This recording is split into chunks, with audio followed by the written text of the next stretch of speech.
I think a lot of that, though, has to do with youth, right? Like, Yeah. you guys are younger than I am, and I was there, and I see certain other people do it too that have a lot of youth left in them. They want to go, go, go, go, right? And they spread themselves too thin rather than looking more at like a smaller picture of things,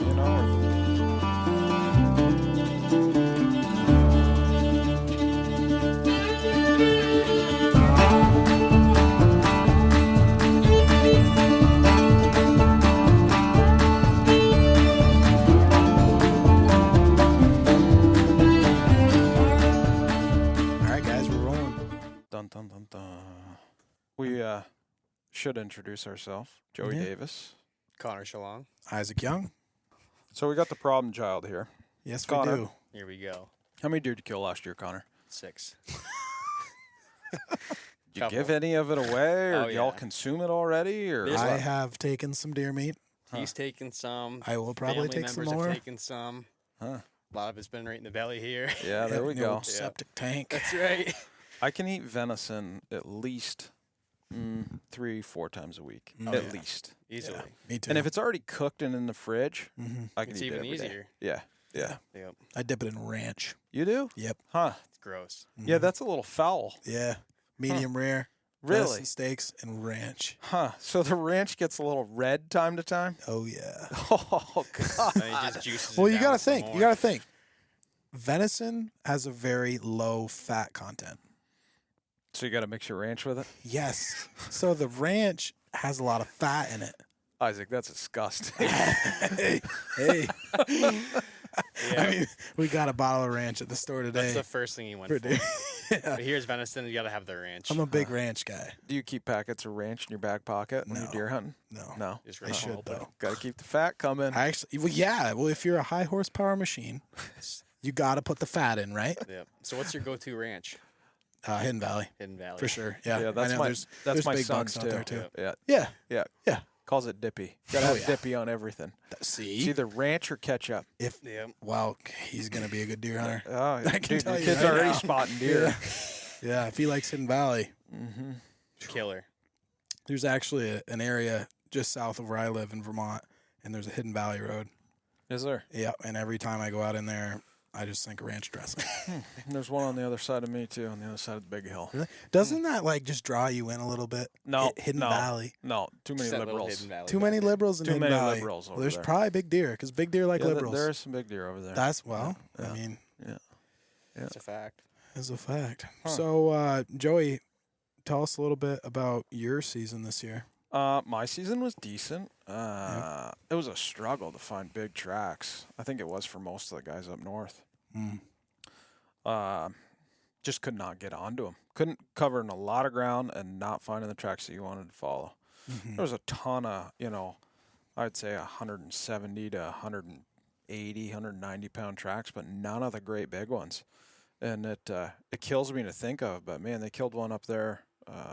One of the last days of the season during muzzleloader, weighed 170, 150 some odd inch buck. Yeah, Wow. Kills me to know that I stepped over that deer. Yeah, right. for sure. Probably did. Right. But you gotta decide what you want to be. You want to be an antler hunter, or do you want to be a weight hunter? One or the other.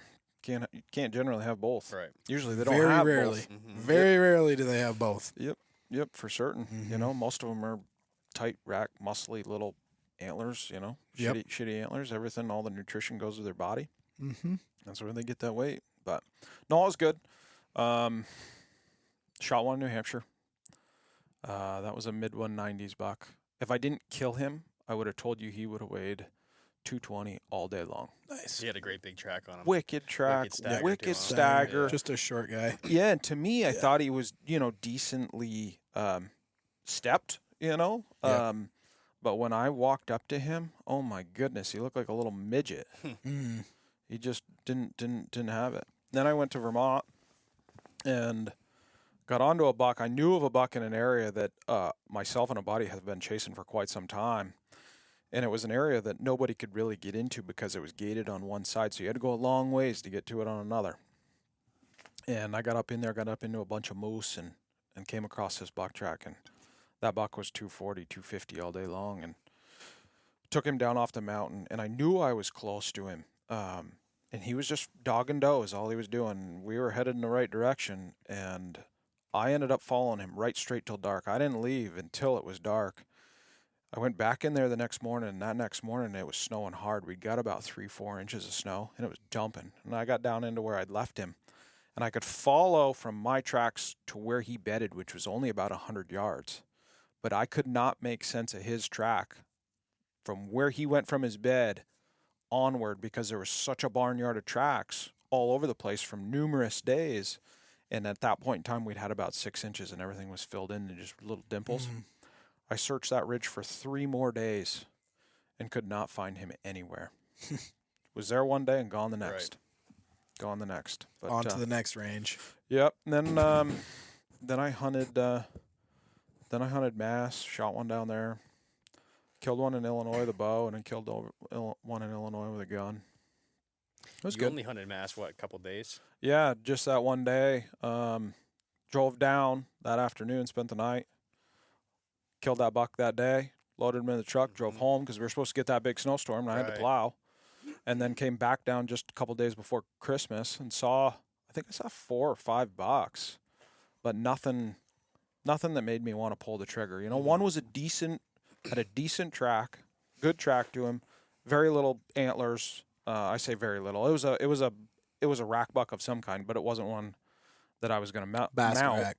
Yeah, it wasn't one I was going to mount. And I'd already shot 4 deer, right? And Jamie'd already shot 2.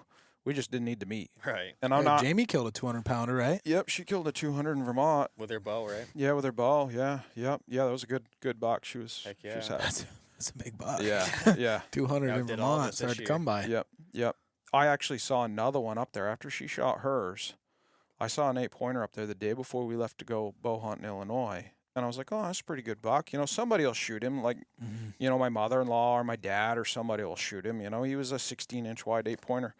They killed that deer a mile down the road, I think, like 3rd day of rifle season. He weighed 223. No kidding. Holy crap. Wow. And you didn't know he was a big, heavy one like that? He didn't look that heavy to me. Yeah. It's funny He how was they 80 carry weight sometimes. He was 80 yards. Beautiful deer. Blonde colored. Beautiful buck. Yeah, he done got it.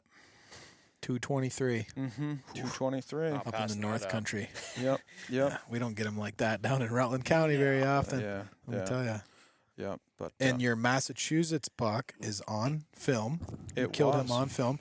It's on the Northwoods Whitetails YouTube page. You guys should check it out. It's a good hunt. Yeah. It was a pretty good hunt. Pretty good story to it. It's a good hunt. Yeah. That thing was a bear to get out. It was just about 3 miles. I think it was 3.1 to the truck. Yep.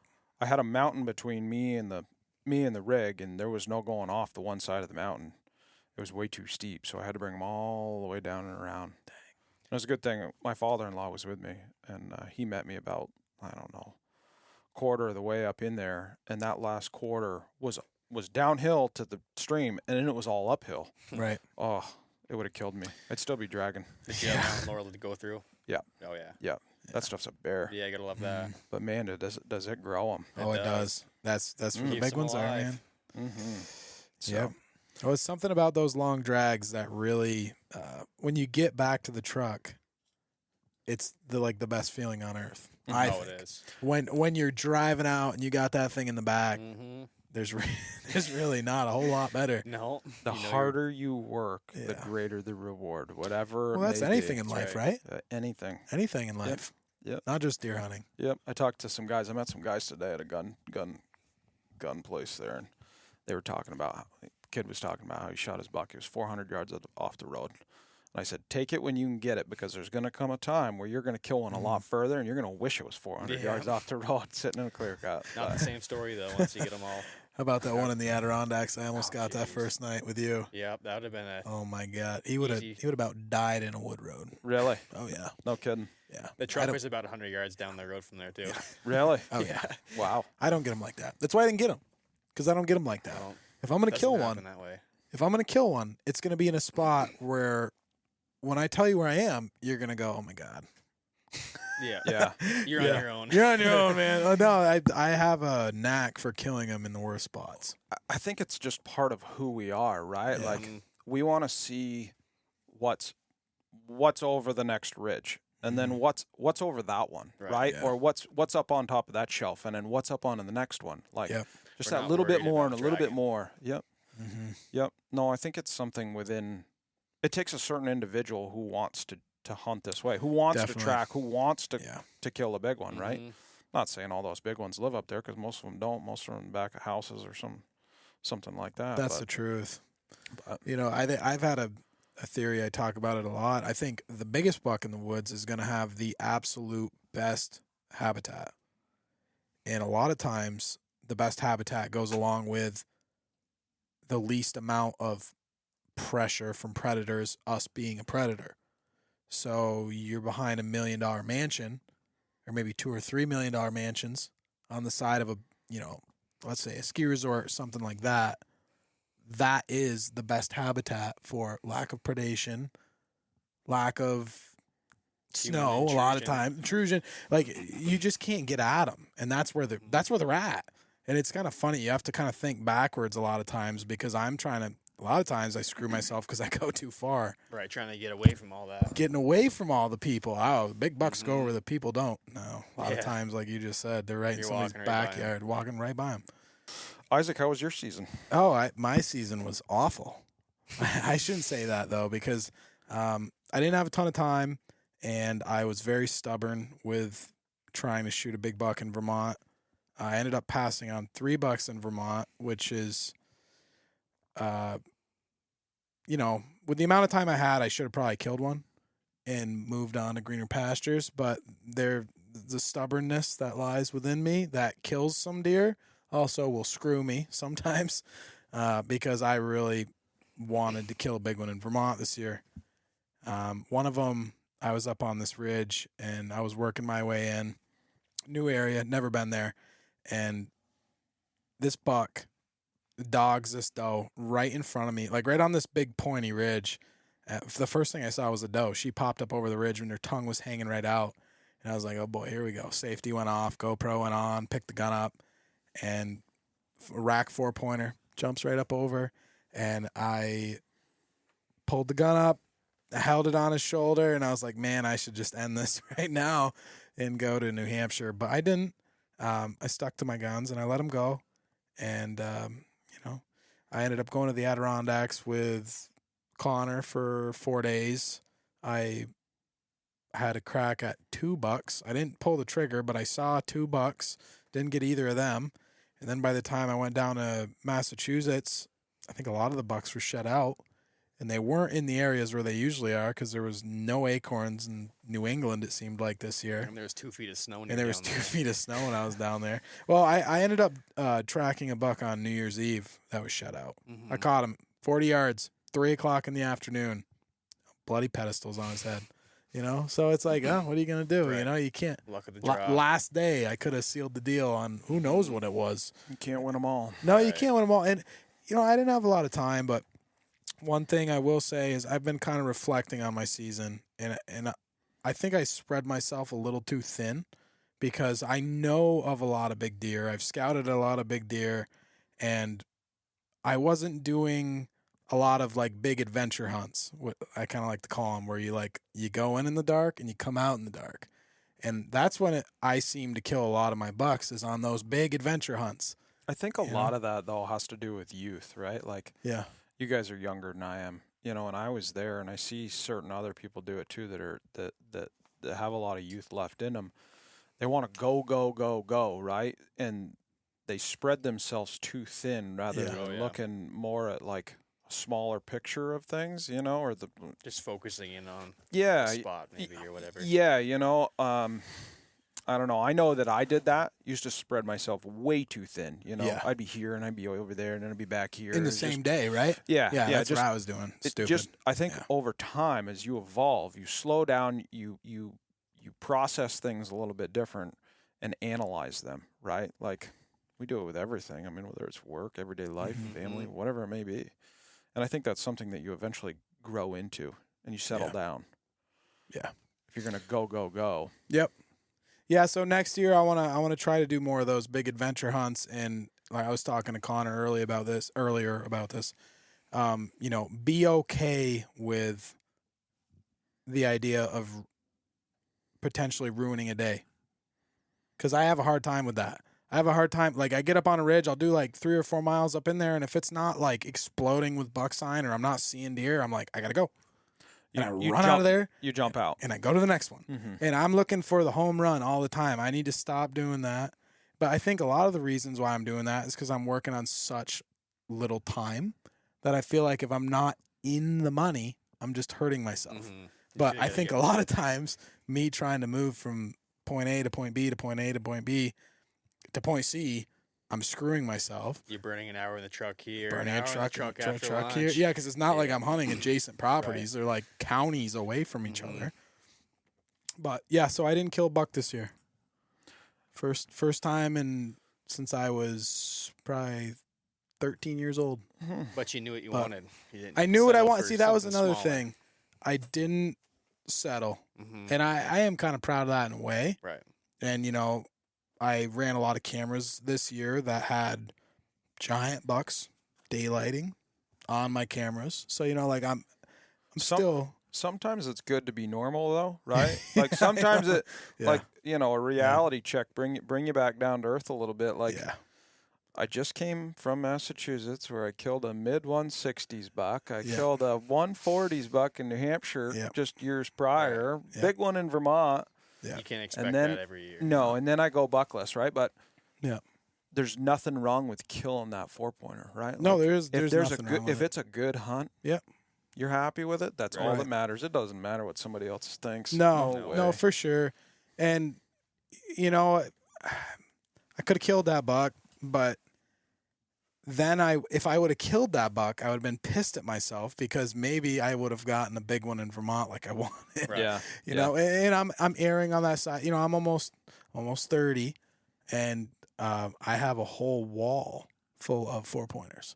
Or It's my okay. garage is full of 4-pointers, and that when I kind of decided I wanted to kill bigger bucks, you know, it's kind of like the progression of a hunter or whatever.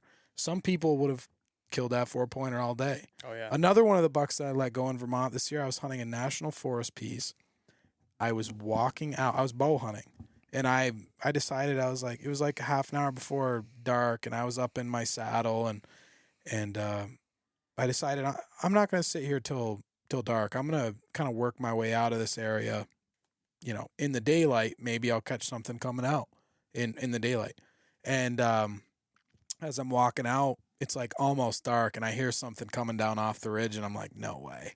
I can pull an arrow out of the quiver, I knock it, and it's like coming right down at me. And sure enough, I thought it was a 4-pointer, but I ended up getting pictures of it. It was actually a little 5-pointer, just a little dinky little guy. And, you know, if you could kill 2 bucks in Vermont still, I probably would have stuck them. Yeah, with the bow. That's tough. I mean, personally, know? I think Especially with a bow. I think you should be able to shoot 2 bucks. I think it should be 1 with a gun and you're done. Yeah. But I do think I would love to see him adopt more of like a New Hampshire rule where you start September 15th. It gives you time to get onto those big ones, right? Like those Yeah. big ones are still coming off their summer patterns. Mm-hmm. They're just coming out of velvet. They're still a little stupid. It is a perfect time to kill them. Oh yeah. Yeah. They're not going too far that time of year. If you can Nope. find them. right. If you can Yep. find them. And you know, Nate and I did it a few years ago in New Hampshire. We found 4 or 5 bucks in September. And my God, when you find it, there are rubs everywhere. Yeah, whether Like, you're in their core, when whether you're it's on in- a oh my scrape gosh. or maybe it's a food source or something, like when you find, For us, it was a cut. was it? It was Yep. one cut. It was Yep. a perfect age. It was like 3 years old.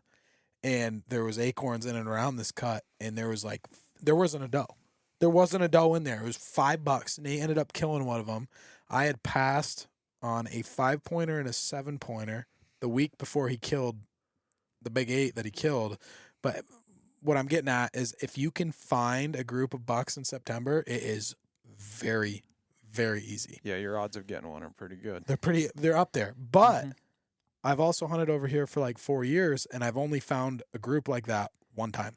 I've never found a group like that. Right? Yeah, it's not Yeah. easy. You don't hear of a lot of No. guys finding it No. because it's ocean You're of also woods hunting over big here. woods though too. You know what I mean? Like your Yeah. bachelor groups are going to be a couple bucks, if that. You know what I mean? Like Right. In the big woods, you know, you don't Yeah. have a high population of them. When you go down to the farm country, you might have that bachelor bucks, Right. you know, Right. 4 to 7 in a group or something. And like this was that. big woods though. Yeah. It was big Where woods. you were, was Yep, it? Yep. Yep. Huh. It was big woods, but the cut was perfect, and I think that's why there were so many bucks in there.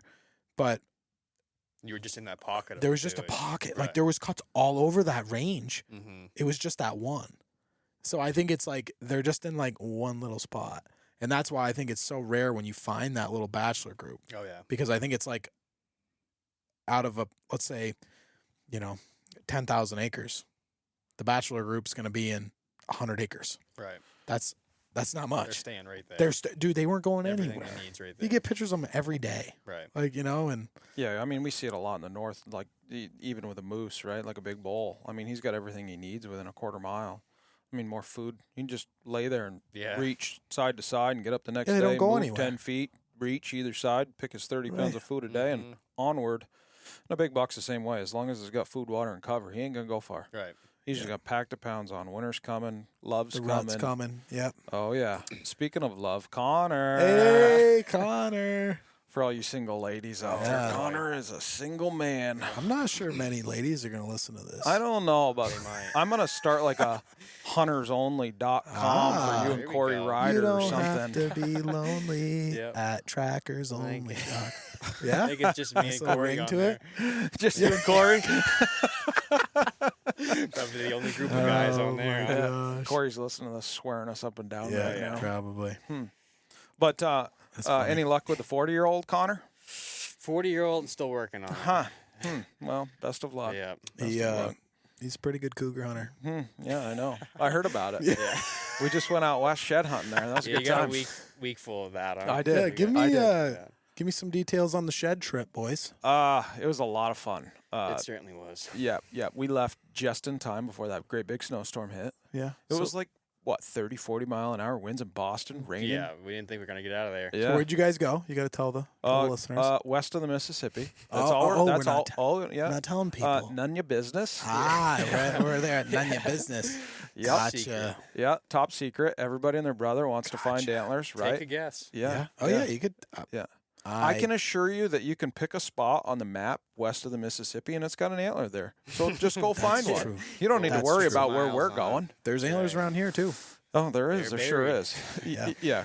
Yeah. But no, it was fun. We walked a pile of miles. Mhm. I mean, pile of miles. We were doing 10, 15 miles a day. Yeah. Miles for piles. 60 degree weather a couple days. Yeah.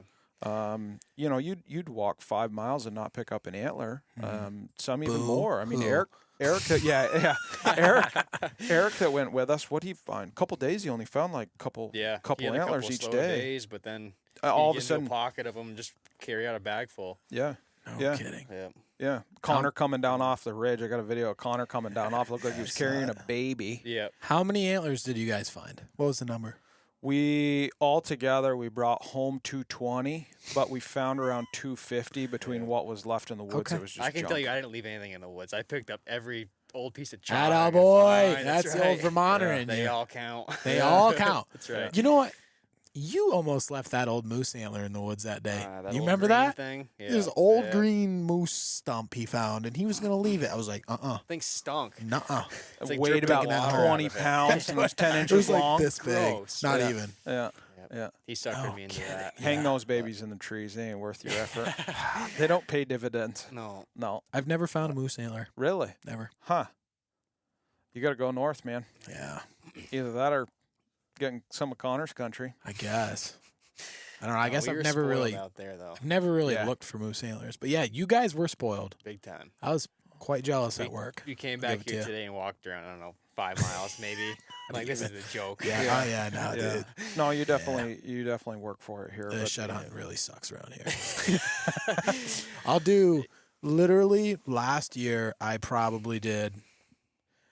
I'm guessing, but I would have to say close to 300 miles probably, Yeah. and I found 13 antlers.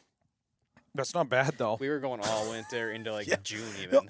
Into June, we're out there like full summertime. We're looking for antlers. Oh, yeah. Yeah. Hell, it was August even. We were poking around this area looking Oh for yeah. antlers. Oh yeah. Yeah. I'm good at finding old chalky ones. That's right. The old Old Old junkers. Oh, that brings up a point I want to make. So, let me ask you guys, what do you think chews up antlers the most in this country? You mean country as in Northeast? Like big woods Northeast? Yeah. I can tell you my opinion. Connor, Sure, do you want to go first, or I was what? going to say mice, probably. Okay, Really? mice. Snow? That's Do good. they chew under the snow? Mice. What else? What do I? You want to Yeah. know what annihilates them? Tell me. A bear. Okay. Bears. All right. What There's else? so much calcium inside those antlers, right? Okay.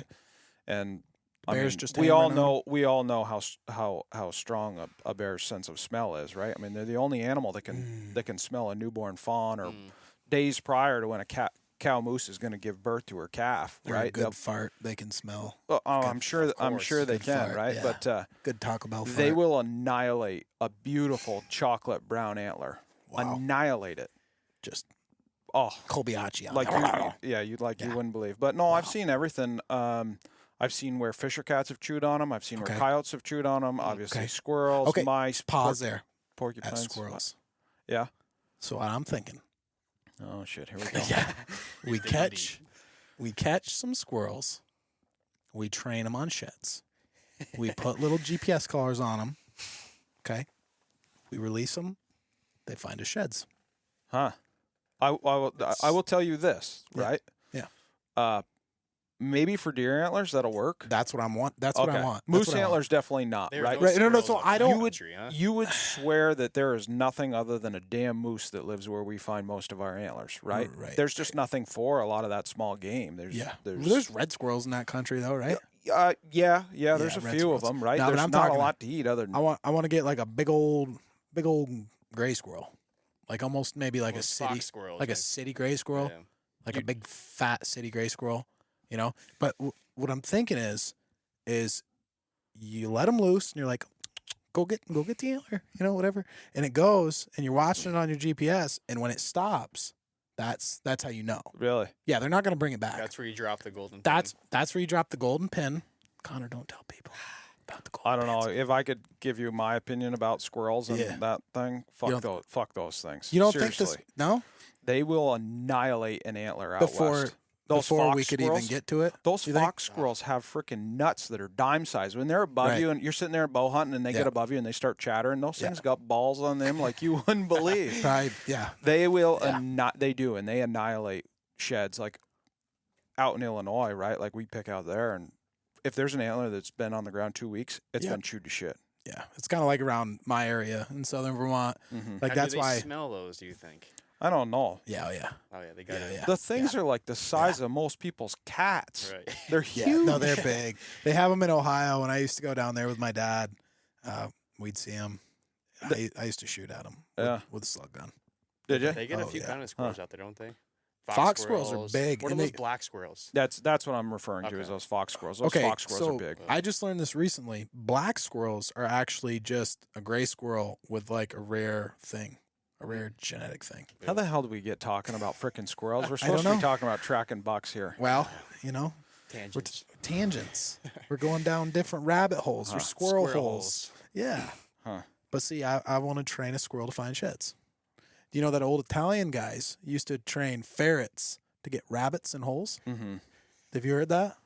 No, I've heard of some pretty messed up stories. I mean, when we were killing bucks in Ontario, we were staying with a guy that was, half full of shit, I thought, Right. quite honestly. Okay. But he was talking about follow the pine marten. Follow the pine marten. They'll take you to the big bucks. Yeah. They want to eat the gut pile. Like, what are you talking about, buddy? This came from the same guy, right? He was from Minnesota. And, Minnesota. yeah, way up, like way up. Fort Francis area.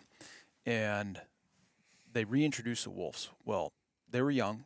They killed this wolf and had a collar on it.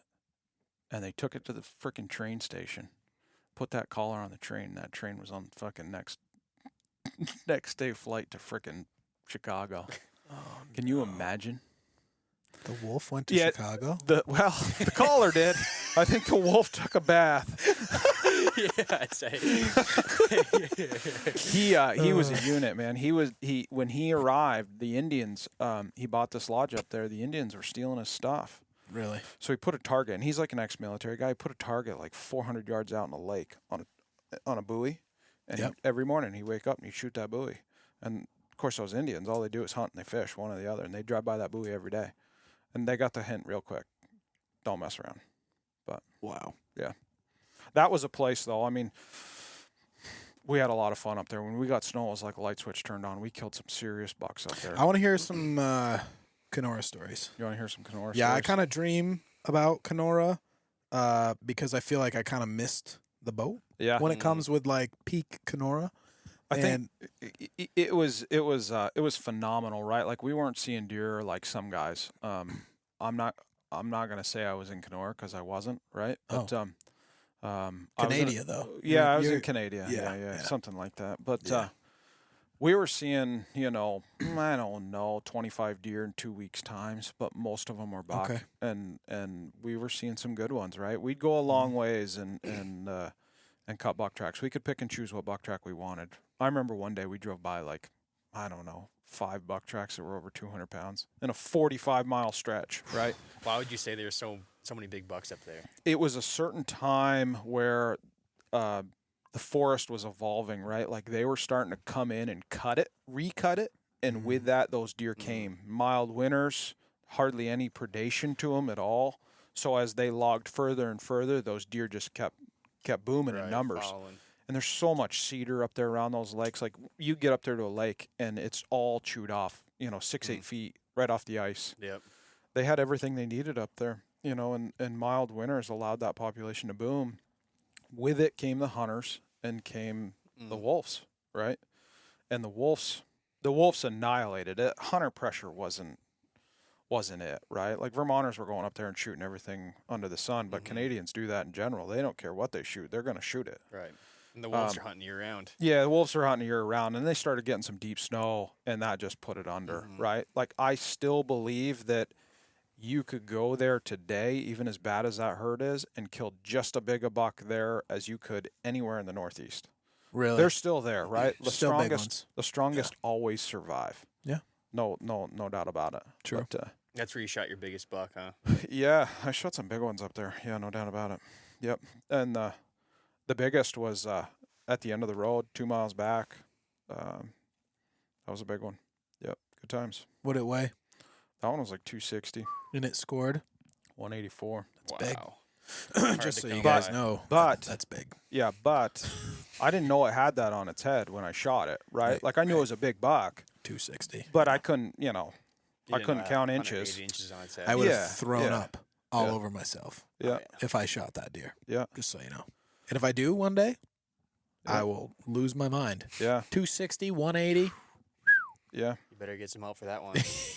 I'm not dragging shit. No. I'm too I excited. didn't budging it. Look at that thing. Yeah. Yeah, Oh my it was God. good. I killed. Were you pumped when you shot that thing? Yeah, no, I was. Were you pumped. like- I wasn't a big score guy, right? Like, and I'm Right. still not in Yeah. a way. I'm more Yeah. about the weight of it. Well, you're And up that there. thing to date is the biggest buck I've ever seen dead. And I've seen a pile. I mean, I've shot 5 of them over 250. That is the biggest buck I've ever seen to date. And I've seen a pile of bucks that went 250. A pile of them. This thing looked like a freaking cow. Do you have any Northeastern 250 plusers? None. Oh, That one I killed in Canada? Maine a couple years ago. That one I bet you was hovering it in its prime. and right? what did he weigh? That weighed 209. 209, Last day but of muzzleloader, but you December think- 11th. So you think he was like a 250 I would say Ranger? he was a 240, 250 all day. He was a Wow. big one. Long deer. No kidding. He was super run down. But December It's a big 11th deer. yeah. in the North Country. That's, Yeah, that country he was living in his big country. Yep. Not much hunting pressure, not much snow, but Right. plenty of ladies to chase, and that's what ran him down the most. So, yeah. So is Kenora, do you think that's the best big woods setting you've ever hunted in? When it was in its prime? Well, I've never been to Kenora. Okay. Swear to God. Okay. Swear Not to God, I've not never been Kenora. to Kenora in my life, right? I'm But talking where I was, where yes. you were in Canada. There ain't woods that are bigger than that. I can tell you that. Really? Okay. No, like Maine is not just big. I'm saying, was that the best? Like if you were to die and go to deer hunting heaven tomorrow, was that it? Like when in For its big prime, woods, yeah, in 100. big deer. Yeah, 100%. That was the best, huh? Yeah, the guys that I was with had all hunted Maine back in the 80s, and they compared it to what Maine was Wow. in the late 80s, early 90s, right? Like really good, passing up buck tracks that were going into shitholes. Really, really good country. Right, back when the Benoits were smashing them up yep, there. They were smashing them in the 80s and in the 90s. Yep, Yeah. yep. But in terms of size of woods, there's nothing that compares to it. Like there's a road that goes in, and it's got spur roads that go off of it. They all pull the bridges to them, right, or boulder them off or something. So you're not going out those spurs. And there's sections of woods out there that you could walk probably 20 miles or more and not hit another road and get caught behind lakes. I mean, there's plenty of people that are still laying out there that they've never found before. Wow. It is not a place that you want to get turned around. That's crazy. How would you compare that to like the main habitat? Was it the same? I would say it's pretty similar. Out there was actually probably a little bit more open. There's a little more rock involved, more moss. More lakes and stuff, right? More That's lakes. what I've heard. Yep, way more lakes. A little bit more beach, popple, shittier soil, if you will. Yep. That, there's not much maple or, Zero acorns. zero acorns. Yeah, none of that stuff. One thing I saw a biologist said recently was, I think I read it. I can't remember where I read it, but it was a list of the best trees for whitetails. Mm-hmm. And the number one tree for whitetails was a popple. Yeah. I couldn't believe it, but Yeah. it makes sense. I mean, everywhere that I've seen popples is usually a pretty good deer hunt. It's something to do with the regen, I guess. The soil maybe or something. Well, no, they eat that shit out of the regen. Yeah. It must have something to do with the amount of carbon that it puts into the ground too, right? Like that. Probably. It's probably something that very few people know, but and don't hold me to this, but a lot of those trees produce a certain amount of carbon that produce that regen that a lot of birds, animals thrive off, right? There's a lot more to it than just logging and regen growing up. It's what that regen is growing up. Right. I mean, I'm not forester, so I can't tell you. I the know technical big term. bucks love to rub on popple. Mm-hmm. They love to rub on popple. Just like they like to rub on an alder or sumac. a sumac. Yeah, sumac. I think it has something to do with how soft it is. Right. So they like really feel like a big tough guy because they're just shredding the shit out of it. I'm pretty sure that's what it is. It's a big guy beating up a midget or something. That's funny. But yeah, no, we had a lot of fun out there. It was Beating up a midget? I got an image of this guy just drop kicking. Punting that little guy. Yeah, Austin Powers, right? Yeah, the scene where he kicks Mini-Me off the bridge. Yeah, that's pretty good. the younger generation. Have you not seen that? Oh no, I saw it. You saw it, okay. Yeah. You punted Mini-Me. Yeah. Yeah. Actually, no. Am I thinking of Anchorman? I don't know what you're thinking. I don't know what I'm thinking of. I'm thinking of punting midgets off. Where is the best deer turf that you guys have experienced? Oh, I hate to say. Yeah, I have no idea. For big woods, Yeah. I'd have to say probably New Hampshire. It's kind of a blank statement, but New Hampshire's pretty good. I like it. I'd agree. They're in Massachusetts, I bet. Yeah, Mass is pretty good too. But I mean, It's not the same type of big woods, though. no, I've been up to northern Maine. It wasn't really my cup of tea. It was very chopped up. I didn't really like A lot it. of competition. Well, not just that; it's just very chopped up, like all the roads and stuff. And I'm sure there is some big country up there somewhere, but I wasn't in it.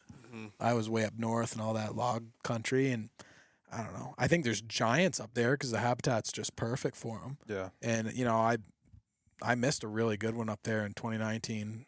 I'd like to get a big one in Maine eventually, but it's just I like big wilderness mountainous areas. Like that's just more. I think it's because it's what I've grown up hunting in, Rutland County. We have some big mountains. We have some big spruce top, 4,000 footers. So that's where I kind of cut my teeth when I got my driver's license, when I was, brave enough to go up in there and start stomping around the big mountains. Right. that's You're kind not driving roads in No. that type of setting. No, you're not.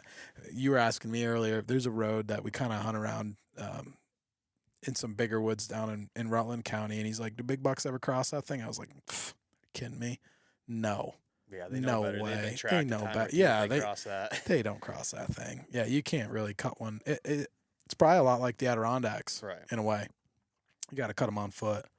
But I know even tracking a buck around here a few years ago, he was like following an Appalachian trail. Yep. And he was just like skirting the trail the whole way down it. Yeah. He didn't want to cross it. And then Yeah, finally man. he did cut across it, but he jumped the trail. He didn't lay a track in it.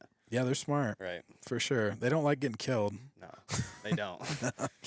No.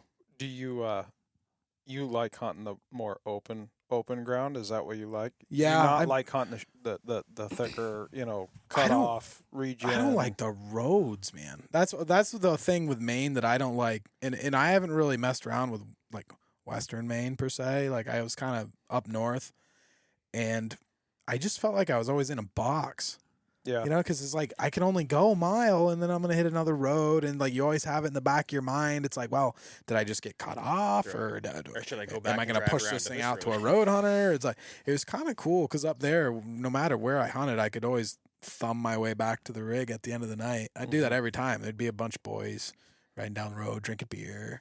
What you got to be careful of is like after the third or fourth road you cross, you're like, okay, where the hell am I? What road am I on? Yeah, for sure. Because some of them don't go back to where you Yeah. came from. Yeah, Definitely not. Some of them are miles and miles away. yeah. And they all look the same, I'm sure. Yeah. It- They do. I don't mind hunting cuts, but I think I like more of the more open woods than cut. And I think I've had this conversation with you. It's easier to track in the big mountains where Yeah. it's like, okay, there's 100 acres of cuts over here, and then there's 10,000 acres of mature forest over here with some spruce tops. That's easier Yeah. than hunting it's Flat. cut I everywhere. agree. Flat cut. Flat everywhere. cut Yeah. everywhere.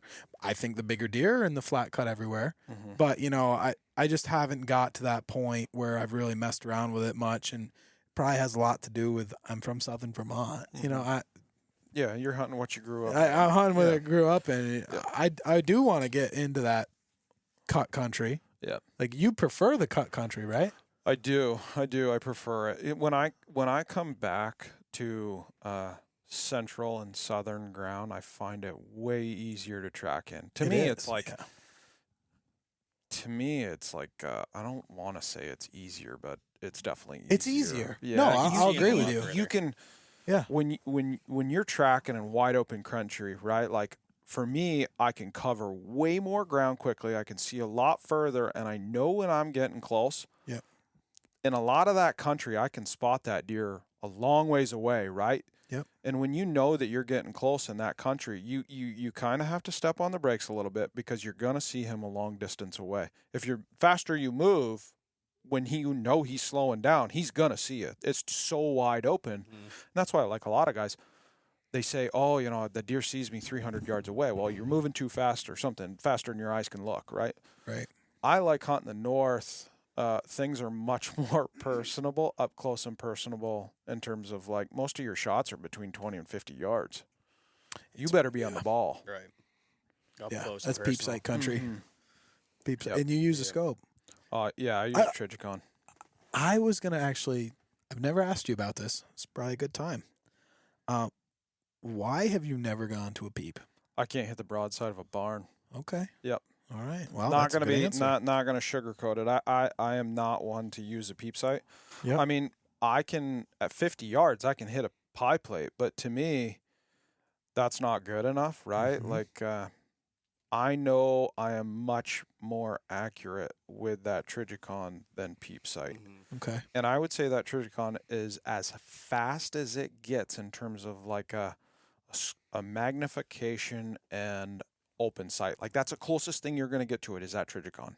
Closest open To an sight open feel. sight. Yep. Yeah. Because you prefer a 1 to 4. Is that what you 1 to run? 4. Yep. Yeah. And that way you're not caught with your pants down, Right. right? You got your Yep. scope on 6 power or 8 power because you just Oh, cranked yeah. it up to look at some stump, Yeah. right? And Yep. the next thing you know, you forget to take it down, and Yep. well, that buck stands up 50 yards, and all you see is brown in the scope, or you can't even get him in the scope. Right. That's why I shoot a 1 to 4, right? Now, do they make those Trigicons out of gold?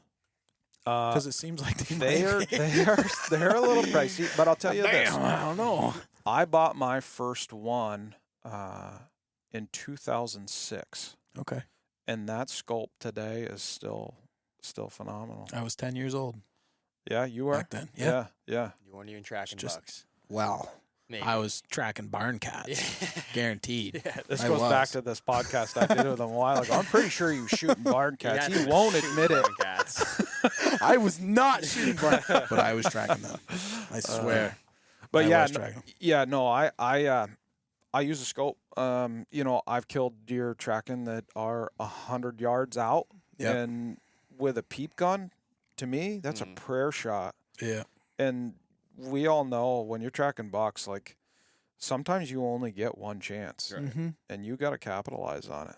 Yeah. You know, I agree. I can't use peep sight to really save my life. I mean, Yeah. I can shoot it like a pie plate, like you said, but if I were to see a deer just like a head and neck, 100 yards off, I couldn't hit it. yeah. Right. So, Thing, some I guys, think. yeah, and some guys can, right? Yeah. Like some guys are. It's just an extension of their arm, right? Like they're Yeah. very, Oh, very yeah. good with it. You know, Yeah. and, I can and- shoot pretty good with one. Can you? Yeah. Yeah, yeah. I just shot a rabbit the other day, a running rabbit with my 1022 with a Williams peep on it. No kidding. Yeah, Huh. got it.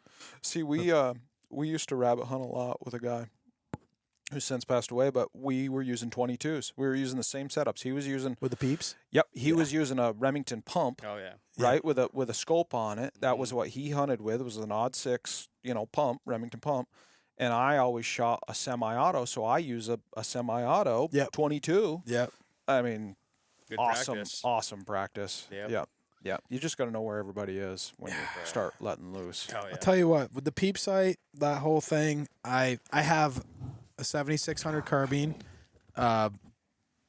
with a scope. I have a 1.5 by 4 power Leupold on it, Mhm. and I take that a lot of days. But I also have a 35 Whalen with a peep sight, fire sight, or it's got the like fiber optic on the end of it, and a Williams peep. And 2 years ago in Vermont, I didn't get a really nice buck because of that peep sight. Really? Oh yeah, he was 35 yards, and I caught him, and he was digging a fern up on top of this mountain. He was with a doe. It was fresh snow. It was still snowing that morning, and I had done like 5 or 6 miles, and I picked up his track up on top of this mountain. I was like, oh, you're right here. I got you, and I'm not even tracking. I'm just like making my way through, like scanning the whole thing, because the top of the mountain's not very big. I knew he was up there with a doe, and I caught him. I thought it was a bear at first because he was big. He was a 200-pounder. And I turn, I see his shoulders, and he's digging a fern. I see his rack, and he was facing me. So I put that bead, and I'll never forget this. I'll never forget it. I put that bead right between his shoulder blades, like right where his like backbone is, because he was facing me, digging a fern, head down. And that fiber optic bead took up his whole back. So the entire thing, like that was it. Like that bead, it covered him. And I touched it off, and he humped up and ran. And I got over there, and all I had was hair.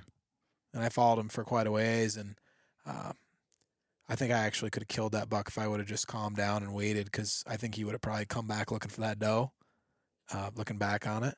But I was pretty fired up, and I was after him quick. I thought I put a good shot on him, but I didn't. So do you think if you had a scope, you could have killed that deer easy? Oh my God. Yep. He wouldn't have known that he died. Mm-hmm. I would have broke his back right there. I would have split, like, with a scope.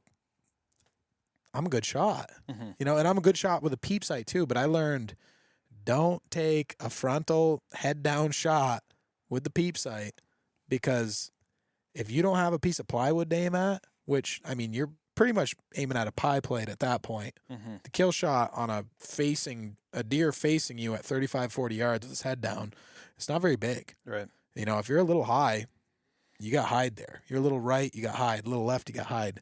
So, I mean, Aim between his brow points and touch one. yeah, well, I should have, but If he's looking at you, put it at the base of his white patch. And he Let yeah, drive. well, he had his head down. did he? Yeah, Yeah. that's a hard shot. Yeah, I would have killed him with the rifle, with the scope. Yeah. With the scope, he wouldn't even have wiggled. Yep. But I still take the peep. I ended up killing that same year.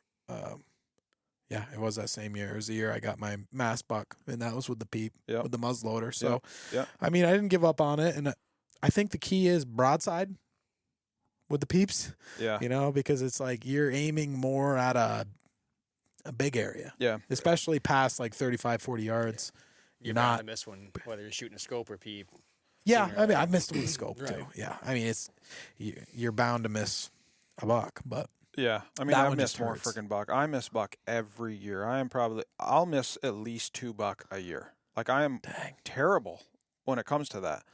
I'm naturally right-handed. Yep. But I shoot left-handed because I'm left eye dominant, right? My dad's the same way. And when I was 18, I didn't realize it until I was like 18, 19, and when it, well, actually, I was a little bit younger than that, but when it came, I was playing baseball, and my coach was like, "Why don't you freaking turn the other way and hit the ball?" You know, and that's when it kind of clicked, right? Like, I was driving, all my power was right-handed, but I saw the ball better left. Mm-hmm. And I owned a right-handed bow. I owned everything right-handed, and I switched it. Bought a left-handed bow, started shooting a semi-auto, because to this day I can't shuck a pump left-handed and stay on that target. I come off of it. I wander one side or the other. That's why I shoot that Browning, MK3 speed, is because I can keep right on it. Mm. There's no wiggle, right? And I can Right. shoot with both eyes open, and I can keep on that Right, target. Keep following it. Yep, but I have struggled over the years. I'm pretty much got one good eye. That's the left eye, and that's about it. No kidding. Mm-hmm. So your right eye, like, are you losing vision in it, or? No, it's the right eye is like 20/50, but it's. I went to the eye doctor last year to try and figure this out, if I could like get surgery or whatnot. And basically, what it is the pupil is crossed behind the retina ever so slightly, almost like if someone was cross-eyed in a way. So there's just a slight blur to my vision if I was to close my left eye. Mm-hmm. And when I look through a scope, I can't see through that scope past 50 yards. Really? Yeah, cannot do it. But if I can shoot a shotgun like a mother humper right-handed, right? It's up close and personal. There's very few people who can shoot a shotgun pump faster than I can tell you that. And I'm super accurate, but you get beyond that point, and I can't see shit. Really? A bit better off freaking throwing stones. Yeah. No kidding. So that's why I switched everything to left, and it definitely, is easier for me. It's just unnatural. Right. You got to do what works. Mm-hmm. Yep. But I think the moral of this story, right? Like, it doesn't matter what gun you use. Yeah. No. Everybody's like, "Oh, gotta have a pump. Gotta have a Oh, pump." yeah. Some of the best trackers I know use bolt actions. Yep. Scopes, like, whatever works for you. Yeah, exactly. Whatever works. You know? You don't need a peep gun in a pump. No, you No. don't. No. Nope. The You only don't. reason I like using the peep is I think it is fast. Yeah. It is fast. Yep. The target acquisition it's very fast. And like sometimes I think I have a problem with going a little too fast sometimes, especially after the first jump and the first time you jump a deer. And I think that peep sight is just like a fraction faster. Yeah. You're going to get that running shot just you're going to get it Right. just. So, I mean, obviously, I own a 760, right? Who doesn't? But Yeah. when I was screwing around with the peeps, I was using a Williams rear. Take the aperture out, right? I put a fire sight on the front of it, Yeah. and then I took that fire sight out of it, right? Tap that fire sight right out, so it was a hole to a hole. Yep. So you could see through it, so you knew for that same thing, right? Like, when that deer's 100 yards out there, all you can see is that orange. You're like, Yep. where is the deer, right? Mhm. You can still see that deer through it. It's not That's pretty blocked. cool. You pick brown, pull the trigger. Huh. Good I've idea. never heard of that. Yep. That's interesting. But still, wasn't for me. Right. I just, Well, I I'd felt say more you- comfortable. you got a pretty good combo. Yeah. With your auto loader there. Mm-hmm. Yep. And then muzzleloader, I'm running a loopholed 2-7, 2 to 7. Yeah. Yeah. and that's You not keep some that scope. down on 2 most of the time anyway. Yep. Yeah. Yep. Yeah. But like that time of year, right? Like the freezer's already full for the most part, and I'm usually horn hunting at that point in time. Yeah. So I want that extra magnification to like make sure that buck is something that I want to shoot, Mhm. right? But then again, on the other side, the flip side of it is you got one shot. And if that deer's down there quite a ways, you want to make sure that it's going to count. Yeah, good shot on him. Mm-hmm. Yep. So that's what I use. Yeah. Yep. I That's think it. it's pretty good. It's a wrap. All right, guys. See you on the next one. Later, guys.